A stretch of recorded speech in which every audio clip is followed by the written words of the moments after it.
कहानी एक ऐसे घर से जहां शादी का माहौल है, लेकिन टेंशन और शांति इतनी कि शादी का घर किसी जंग के मैदान जैसा दिख रहा था।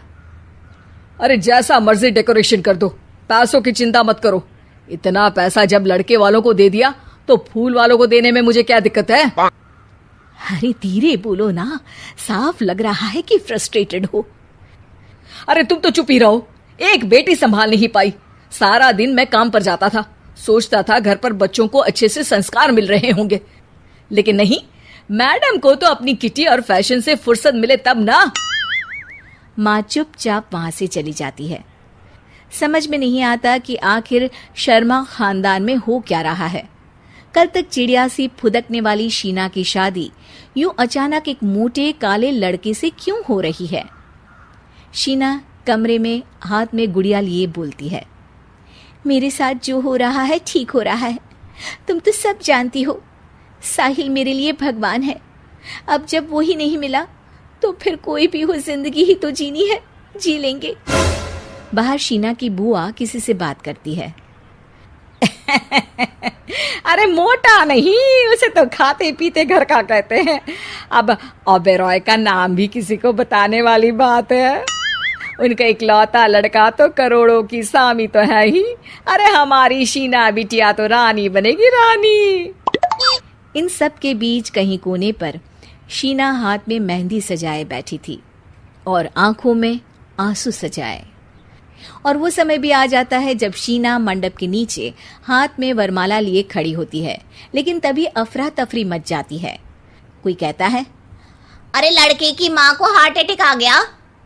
अरे अच्छी खासी थी, कैसे हो गया? अरे कहते हैं ना, किसी किसी लड़की के पैर अच्छे नहीं होते, हो सकता है कि मनहूस है ये लड़की। शीना पास खड़ी सब सुन रही थी। फिर शीना अपने कमरे में आ जाती है। शादी ये कहकर नहीं होती कि लड़की मनहूस है।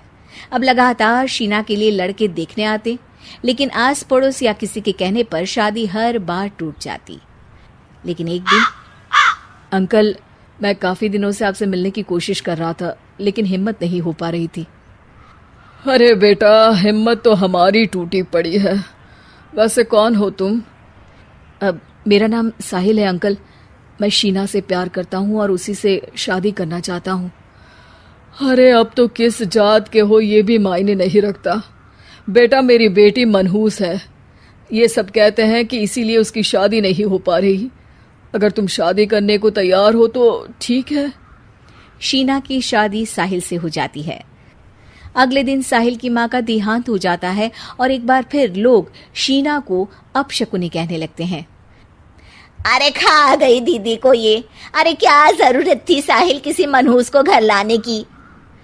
पर बुआ, माँ की तो तबीयत पिछले कई साल से खराब थी। डॉक्टर्स ने जवाब दे दिया था। क्या पता ये भी उनका सौभाग्य हो कि वो बहू का मुंह देख पाई। अरे बहू का मुंह देख पाई, या ये कह लो कि बहू का मुंह देखते ही स्वर्ग लोक सिधार गई। खैर, हमें क्या, घर तुम्हारा है, हम तो चले।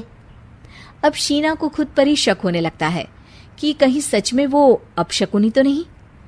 साहिल, हम दोनों की शादी नहीं हुई होती तो अच्छा था।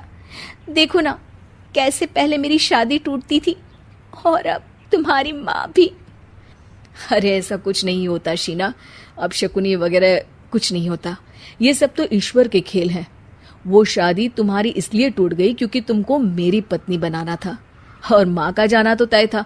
वो काफी बुजुर्ग थी, साथ ही एक ऐसी बीमारी से जूझ रही थी जिसमें डॉक्टर्स भी उन्हें नहीं बचा पाते। शीना साहिल की बात सुनकर तसल्ली कर लेती है और वहां से चली जाती है। अगले दिन, शीना, अरे ओ शीना। क्या हुआ? उफ, कहीं फिर मेरी वजह से कोई नुकसान? अरे नहीं नहीं शीना, तुम जानती हो, जिस प्रॉपर्टी के केस को हम बरसों से लड़ रहे थे उस पर फैसला आ गया, वो भी हमारे हक में। अब हम करोड़पति हो गए शीना। शीना शांत रहती है। अरे क्या हुआ? करोड़ पत्नी बनकर तुमको खुशी नहीं हुई? शीना की आंखों में पानी आ जाता है। चलिए जी, कुछ तो अच्छा हुआ मेरी जिंदगी में आकर आपके साथ। साहिल शीना को गले लगाकर कहता है, मेरी नई नौकरी भी तुम्हारे ही आने से लगी। ये प्रॉपर्टी का केस जीता। सब कुछ तो तुम्हारे आने के बाद ही हुआ, फिर तुम मनहूस कैसे? ये सुनकर शीना खुश हो जाती है।